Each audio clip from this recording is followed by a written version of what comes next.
Student खबरी education से related छोटी बड़ी इंफॉर्मेशन के लिए सब्सक्राइब करिए हमें। हेलो दोस्तों, हाय, मेरा नाम है रॉथर जेलिस इज माय नेम और स्वागत है आपका हमारे चैनल पे। और आज जो हम बात करने वाले हैं वो कॉलेजेस के रिव्यूज के ऊपर। और आज का जो कॉलेज है वो है institute of engineering and technology, जिसको हम IET DAVV के नाम से भी जानते हैं। DAVV जो यूनिवर्सिटी है उसी का ये इंजीनियरिंग कॉलेज है। DAVV 1968 में स्टैब्लिश हुई थी और इसके अंदर 153 अफिलिएटेड कॉलेजेस आते हैं। बट अगर हम IET की बात करें तो ये 1996 में स्टैब्लिश हुआ था।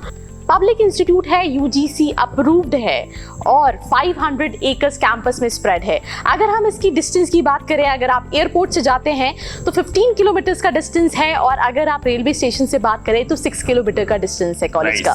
और यहाँ पर आपको बॉयज हॉस्टल, गर्ल्स हॉस्टल ये भी मिल जाते हैं। बॉयज हॉस्टल करीब 3 है। लेकिन ये तो रही चलो छोटी छोटी बातें। लेकिन अब अगर हम जाने कुछ इम्पैक्ट और यूजफुल थिंग, तो मैं आपको बता दूं कि ये कोर्सेज कौन कौन से कराता है। तो देखो, बेसिकली यहाँ बहुत सारे कोर्सेज होते हैं। कौन कौन से कोर्सेज कराते हैं? भले वो हम बैचलर ऑफ इंजीनियरिंग की बात करें या मास्टर ऑफ इंजीनियरिंग की बात करें, हम बात करें MSc इन अप्लाइड मैथमेटिक्स की या फिर PhD लेवल के कोर्सेज ये कराता है। राइट। अब अगर हम BE की बात करें तो BE में बहुत सारी ब्रांचेस मिल जाती हैं और DAVV का नाम भी BE में बहुत ज्यादा चलता है। Right, exactly. मैं आपको बताऊं, यहाँ पर सिविल हो या इलेक्ट्रिकल हो या फिर आपको कंप्यूटर साइंस हो, और ET ब्रांच भी मिलती है। ET क्या होती है? टेलीकॉम इंजीनियरिंग होता है। इसी के साथ साथ आपको इंस्ट्रूमेंटेशन भी यहाँ पर मिल जाता है, मैकेनिकल भी मिल जाता है और इंफॉर्मेशन टेक्नोलॉजी भी मिल जाता है। और अगर हम इसके अप्रोक्सीमेट फीस स्ट्रक्चर की बात करें तो 1 से 1,20,000 के आसपास का फी स्ट्रक्चर होता है, क्योंकि ये सेल्फ फाइनेंसिंग इंस्टीट्यूट कैटेगरी में आता है। गवर्नमेंट में है,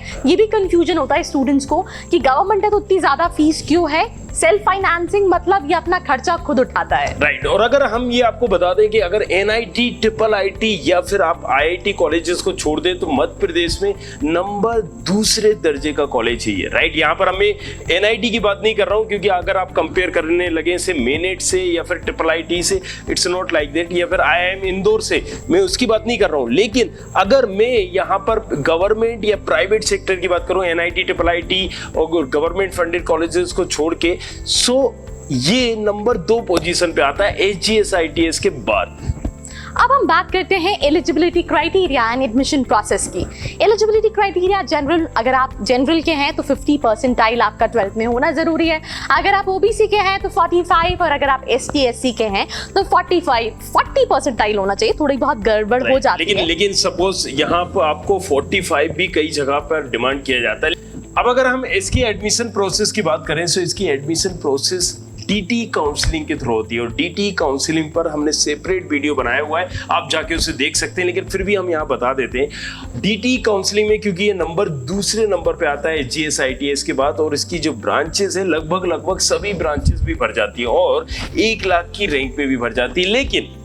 लेकिन जैसे मैंने बताया कि 2 लाख की रैंक में भी आप IIT, IIIT, NIT जैसे कॉलेजेस को ले सकते हैं। हालांकि ब्रांच थोड़ी सी कंप्रोमाइज आपको करनी पड़ती है। यहाँ भी ऐसा ही है कि आप ब्रांच दूसरी लेके इंटरनली चेंज कर सकते हो। सो अगर आपकी 1 लाख से ज्यादा रैंक भी है तो भी आपको ये कॉलेज मिल सकता है। बट अगर आप चॉइस फिलिंग स्मार्टली करो तो, राइट, ये थोड़ा सा ध्यान में रखने की चीज है, क्योंकि यहाँ किसी तरह का कोई डोनेशन नहीं होता, किसी तरह का कोई दूसरा सोर्स नहीं होता। राइट, अब आप TFW में भर रहे हो या फिर आप किसी और कोटे में भर रहे हो, फीमेल कोटा भी होता है, होम स्टेट कोटा भी होता है, अलग अलग तरह के कोटे होते हैं। तो ये जानना बहुत जरूरी है कि आप किस कैटेगरी में हो और इसके साथ साथ कौन सी ब्रांच ले रहे हो। सपोज अगर आप यहाँ CS करते हो तो शायद आप 30,000 के अंदर ही आप बाहर हो जाओ, उससे ऊपर आपका कभी नंबर ही नहीं आएगा। तो you need to understand this, right. So अगर आप स्मार्टली चॉइस फिलिंग नहीं करोगे और अगर आप यहीं पर आपको ये कॉलेज चाहिए, आप दूसरी चॉइस फिलिंग करते हैं, ब्रांच और इंटरनली चेंज करते हैं, तो यहाँ पर आपके चांसेस 90%, 100% बढ़ जाते हैं। सो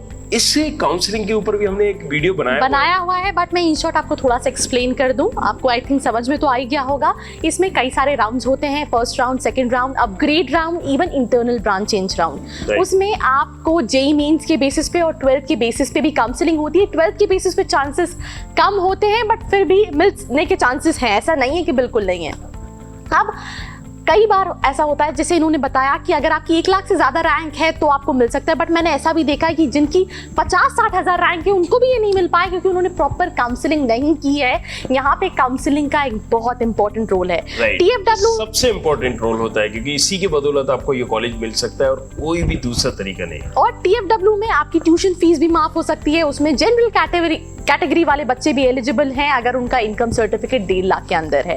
अब होता क्या है कि आपको 1530 का रजिस्ट्रेशन और चॉइस फिलिंग करनी पड़ती है। चॉइस फिलिंग में कई सारे कॉलेजेस डालने पड़ते हैं और बच्चे यही सबसे ज़्यादा गलती करते हैं, वो सिर्फ कंप्यूटर साइंस डालते हैं। और नॉट एग्जैक्टली, हम इस पे एक सेपरेट वीडियो बनाएंगे क्योंकि ऑलरेडी ये काफी लंबा हो जाने वाला है। लेकिन मैं आपको फिर से बताता हूँ, इसके साथ साथ एक और फैसिलिटीज आपको मिलती है यहाँ पर, काउंसलर एनालिटिक्स की। ये क्या करता है, ये आपकी रैंक और आपके द्वारा प्रोवाइड किए हुए कॉलेज और ब्रांचेस का एनालिसिस करता है और आपको बताता है, गाइड करता है कौन सी ब्रांच भरना है, कौन सा कॉलेज भरना है, कौन सा बाद में भरना है, कौन सा नहीं भरना है। राइट, अगर मैं एक एग्जाम्पल आपको दूं तो यहाँ पर आप अगर SGSITS इससे अच्छा कॉलेज है लेकिन उसमें भी 1.5 लाख की रैंक में फीमेल कोटे में एडमिशन हुआ है जनरल कैटेगरी से। राइट, 1.5 लाख की रैंक, आप जाके क्रॉस चेक भी कर सकते हैं लास्ट ईयर।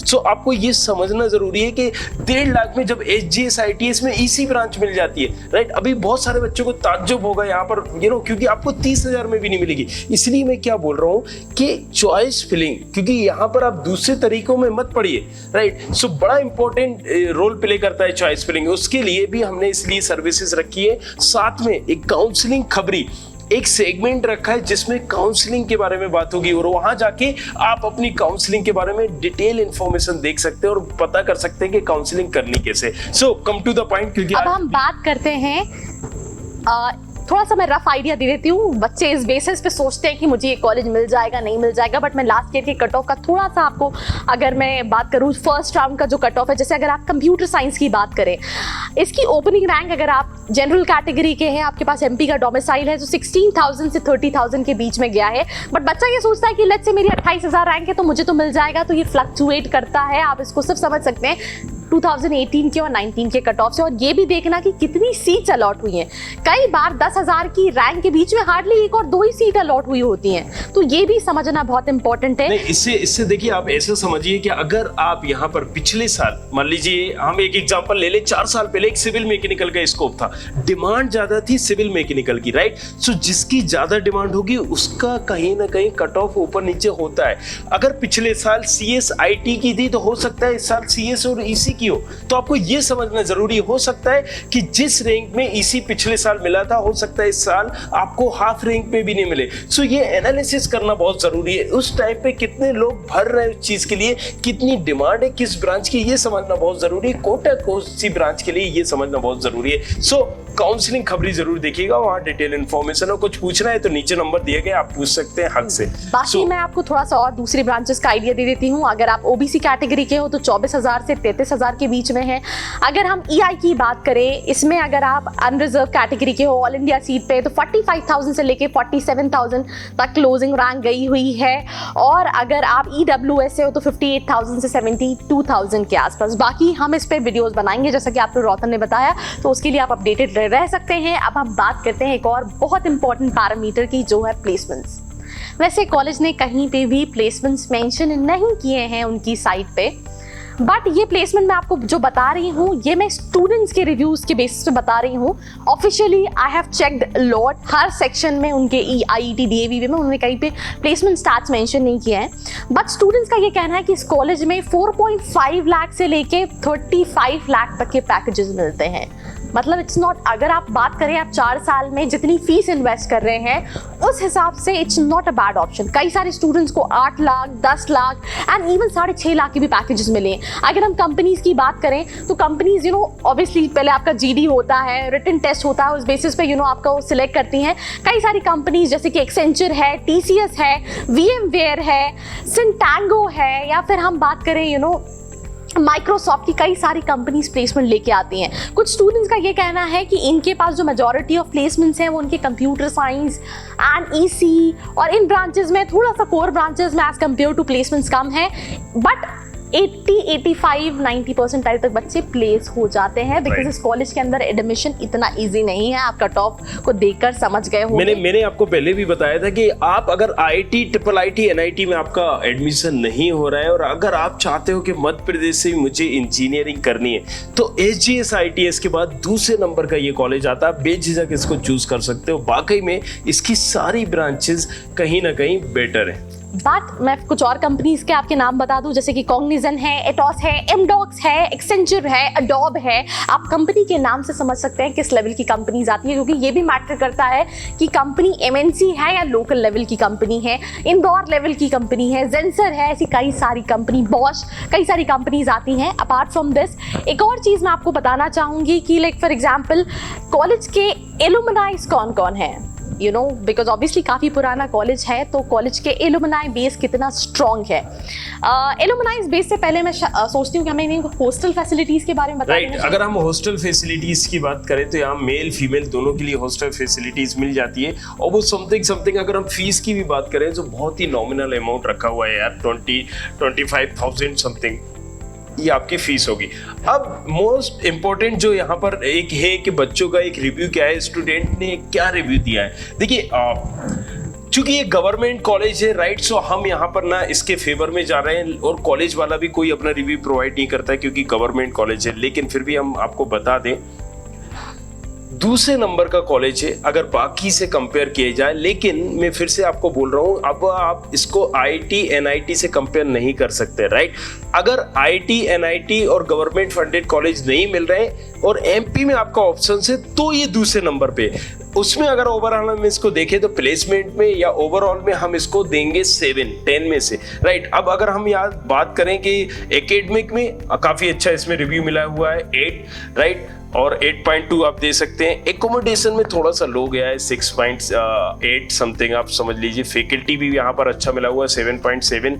इंफ्रास्ट्रक्चर भी ठीक ठाक है मतलब 7 आप कंसीडर कर सकते हैं। प्लेसमेंट अगेन इसको 8 मिलता है। तो ओवरऑल जो मैम ने बताया कि आपका ओवरऑल अगर आप देखें जो इन्वेस्ट कर रहे हो जो आपको मिल रहा है वो बेटर है। सो इसको हम देंगे 7.2 something out of 10।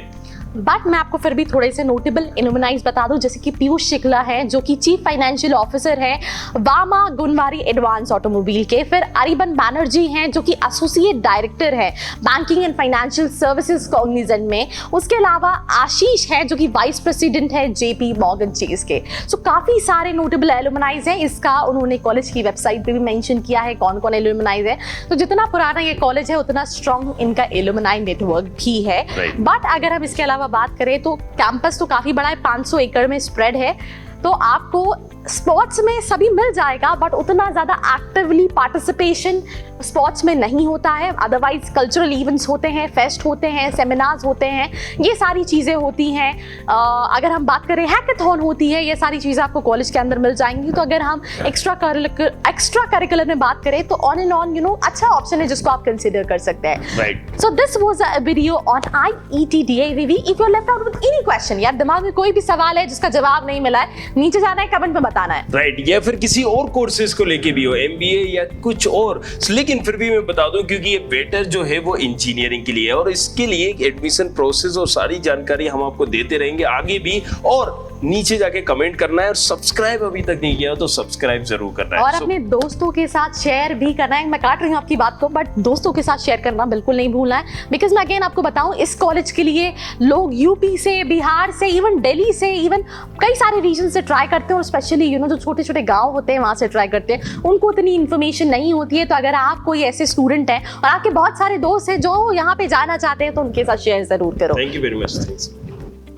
I hope you liked this video. For more such videos, keep watching our channel. And do not forget to like, share and subscribe. Press the bell icon. Never miss an update.